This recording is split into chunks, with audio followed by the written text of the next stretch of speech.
Episode में आपने देखा कि डॉक्टर सारा घर आकर आरती से जख्मों का सच पूछती है, जिसका जवाब संजय देता है कि ये सब वो खुद करता है। कि सुभाष के आने की आवाज़ से संजय और आरती दोनों डर जाते हैं। सुभाष आरती को कॉफ़ी पीने स्टोर रूम में बुलाता है।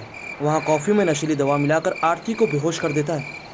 फिर संजय को बुलाकर उसकी कलाइयों पर सिगरेट से चटके देता है। आरती ये सब पूजा को याद दिलाती है और फिर बताती है कि कैसे संजय छोटा था, जब से लेकर बड़े होने तक वो तकलीफ़ों का सामना करता आ रहा है, और मैं बेचारी बेबस खड़ी देखती रहती हूँ। अब आगे। माँ, बहुत तकलीफ हो रही है। कुछ दवाइयाँ है तो दे दो माँ। मैं कुछ करती हूँ। तुम फिक्र ना करो बेटा, सब ठीक हो जाएगा बेटा, सब ठीक हो जाएगा। मैं अभी डॉक्टर को फोन करके बुलाती हूँ।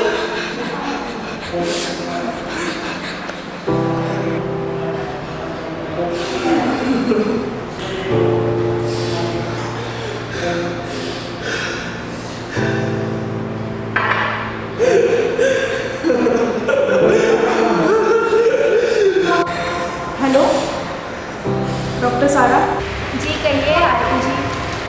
डॉक्टर साहिबा, जी करता है कि अपनी आवाज़ रिकॉर्ड करके रखो और वही सुना दिया करो। मेरा बेटा संजय बहुत तकलीफ में है, आप प्लीज़ फ़ौरन आ जाए। आइडिया तो अच्छा है आपका, मगर ऐसे क्यों कह रही हो? कहीं बस रूटीन बन गया है, बस वही बात, वही हादसा, वही तकलीफ, वही दर्द, और हर बार आपको भी वही परेशानी। शर्म आने लगी अब तो। अरे आप परेशान ना हो, मेरा तो काम ही ये है। बच्चा मेरा बड़ा हो गया है, लेकिन इस काबिल नहीं कि कहीं अकेले आ जा सके, वरना आपको बार बार तकलीफ ना देती। संजय को आपके हॉस्पिटल में भेज देते। आरती साहिबा, लेकिन जाने मैं आपके पास आने ही वाली थी। अच्छा, किस सिलसिले में? संजय के मुताबिक कुछ बातें करनी है मुझे आपसे। कब आ रही है आप? बस अभी।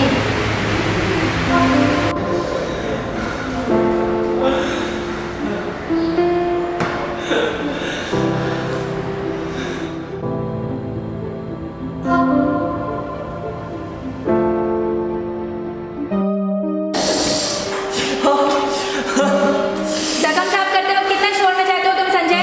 अब तुम बड़े हो गए हो ना, फिर भी बच्चों जैसा बिहेवियर है तुम्हारा।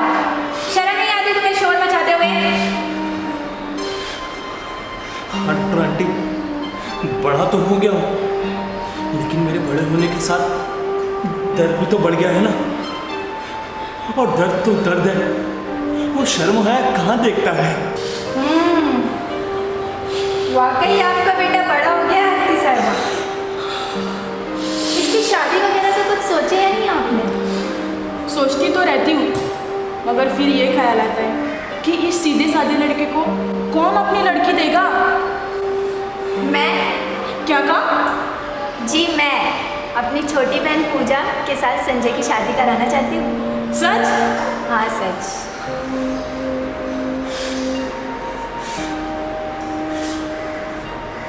बहुत खूबसूरत है पूजा।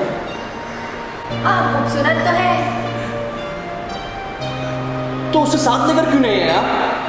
अच्छा पापा, उसे भी साथ ले आऊंगी। अभी तो आप मुझे देख ले, मेरी तरह ही दिखाई देती है ना पूजा। अब ये बताओ, मैं खूबसूरत हूँ ना? माँ, ये देखिए, दोनों उंगलियां एक ही जैसे दिखाई देती है। सिर्फ फर्क इतना है कि एक छोटी है, दूसरी बड़ी। हाँ बेटा। तो ये बात पक्की है कि पूजा अपनी डॉक्टर आंटी की तरह खूबसूरत होगी। आप बैठे, मैं आपके लिए नाश्ता लेकर आती हूँ। हाँ, आप बैठिए, नाश्ता मैं ले आता हूँ। ठीक है, जल्दी ले आओ।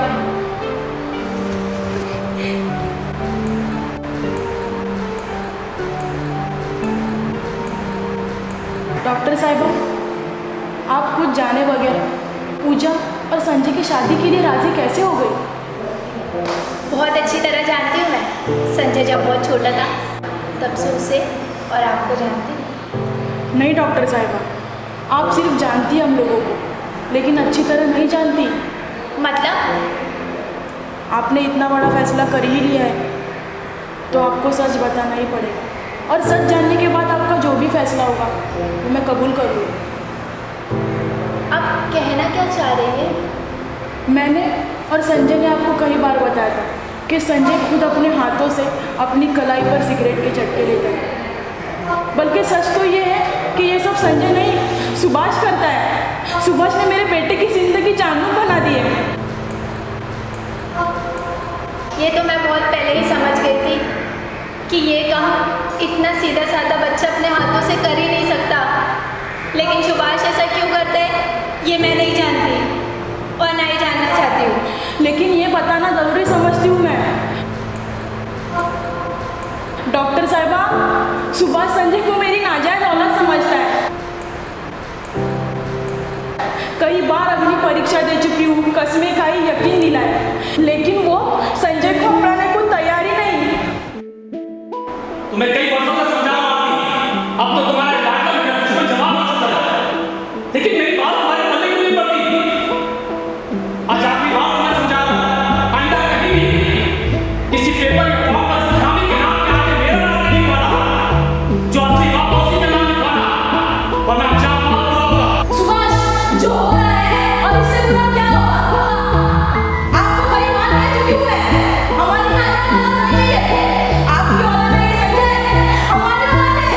मैं नहीं मानता, मैं भी तुम्हें कई बार कह चुका हूं, ये मेरी नहीं, विजय की औलाद है। इसके साथ तुम कोई छेड़छाड़ नहीं है। विजेंद्र भाई है ना? मेरी सही मौसी का लड़का है विजेंद्र। आपको शर्म आनी चाहिए ऐसा सोचते हुए। तुम्हें करते हुए शर्म नहीं है और मैं सोचता हूँ शर्म। सुभाष, आपसे बहस करने कोई फायदा नहीं। कुत्ते की दुम तो सीधी हो सकती है, लेकिन आप नहीं।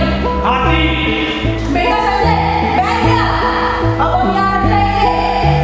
जाओ जल्दी बैठ जाओ। बेटा संजय, यहाँ कोई टूटना ना जाए। जाओ जल्दी बैठ जाओ। इस बंगले की टेरेस पार करते ही तुम्हारी हथेलियों की लकीरें फौरन कर पड़ेगी। तभी और घर से तुम्हारी छींकें नहीं निकलेंगी, बल्कि खेल के कूदने के फिजा में खेल।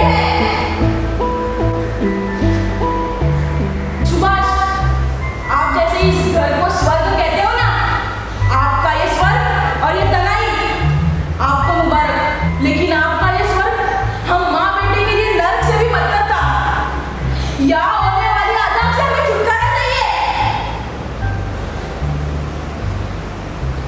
चलो बेटा। प्लीज आती, घर छोड़ के मत जाओ, प्लीज आती। मैं तुम्हारा हाथ जोड़ता हूँ आती, प्लीज मत जाओ। मैं तुम्हारे बगैर एक पल भी नहीं रह सकूंगा। घर छोड़कर मत जाओ आती, मैं मर जाऊंगा आती तुम्हारे बगैर। प्लीज आती, मत जाओ घर छोड़कर। प्लीज आती, घर छोड़कर मत जाओ। आती, तुम तो जानती हो मैं तुमसे कितना प्यार करता हूँ, नफरत तुम्हारी सलामी से करता हूँ। आती, तुम तो जानती हो ना आती, मैं तुमसे कितना प्यार करता हूँ।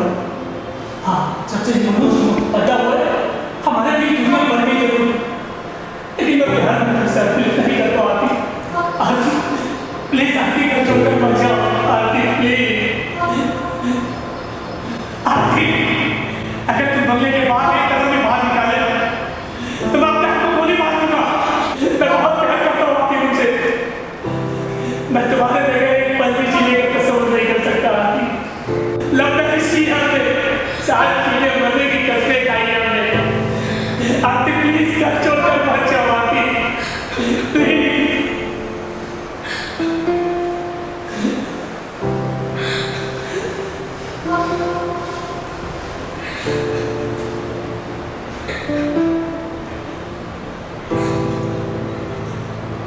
आती, आती, मेरी बात सुनो आती,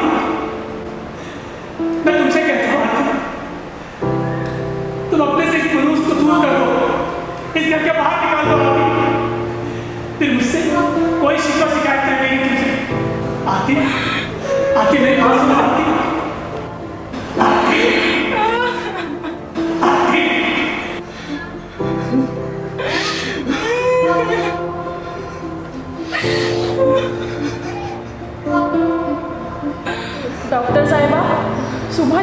पिस्तौल निकालकर 3 हवाई फायर किए थे और फिर उसके हाथों से ये पिस्तौल मैंने ले ली। आज भी वो पिस्तौल मेरे पास है। मुझे नहीं मालूम कि पिस्तौल में कितनी गोलियां होती हैं और जो पिस्तौल मेरे पास है उसमें गोलियां हैं या वो खाली है, मुझे ये भी नहीं पता। और संजय ने आज तक चॉकलेट या गोली नहीं खरीदी, तो उसको क्या मालूम कि पिस्तौल की गोली कहाँ मिलती है।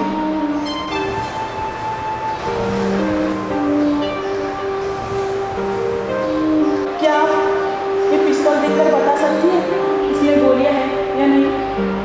मगर ये सब आप मुझे क्यों पूछ रही हो? मैं मरना चाहती हूँ डॉक्टर साहबा, मैं मरना चाहती हूँ। कितना बर्दाश्त करूँ मैं, कितनी गालियाँ सुनूं।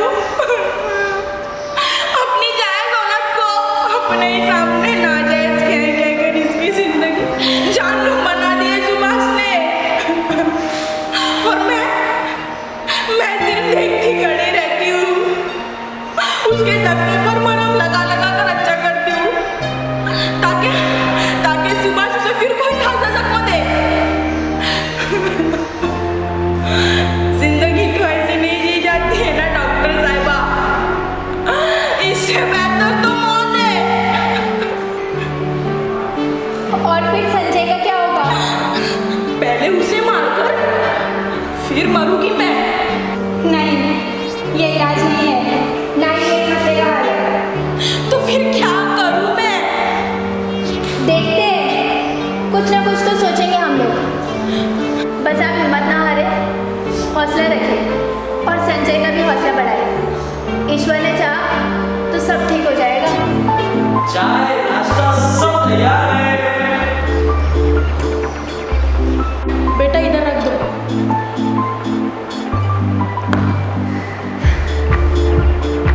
मैं यहाँ बैठूं या बाहर जाऊं? क्यों? मेरी और पूजा की शादी की बात हो गई या बाकी है अभी?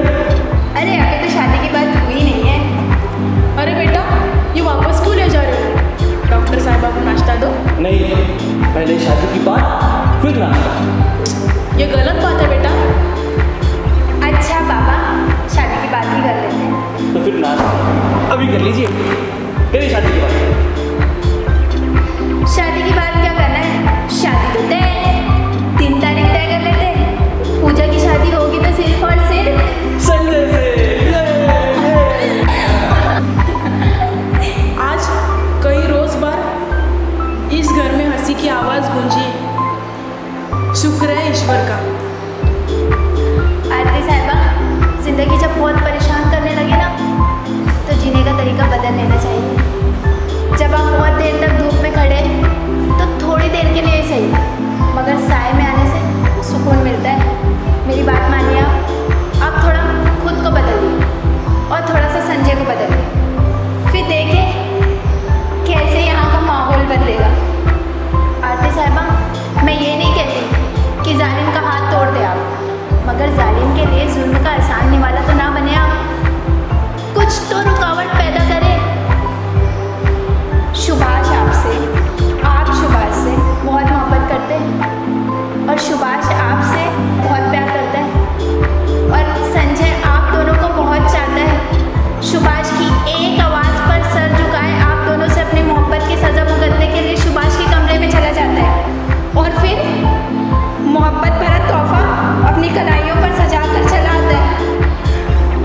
नहीं आरती साहिबा, नहीं, ऐसा नहीं होना चाहिए।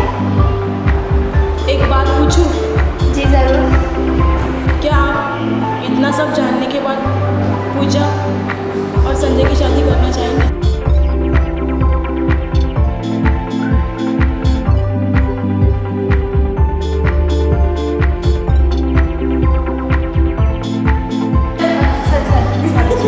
ज़्यादा एक्साइटमेंट हो गए। मेरे एक्सप्रेशन में मैं चलो क्या डर सब शूट कर रहे हो? एक मिनट।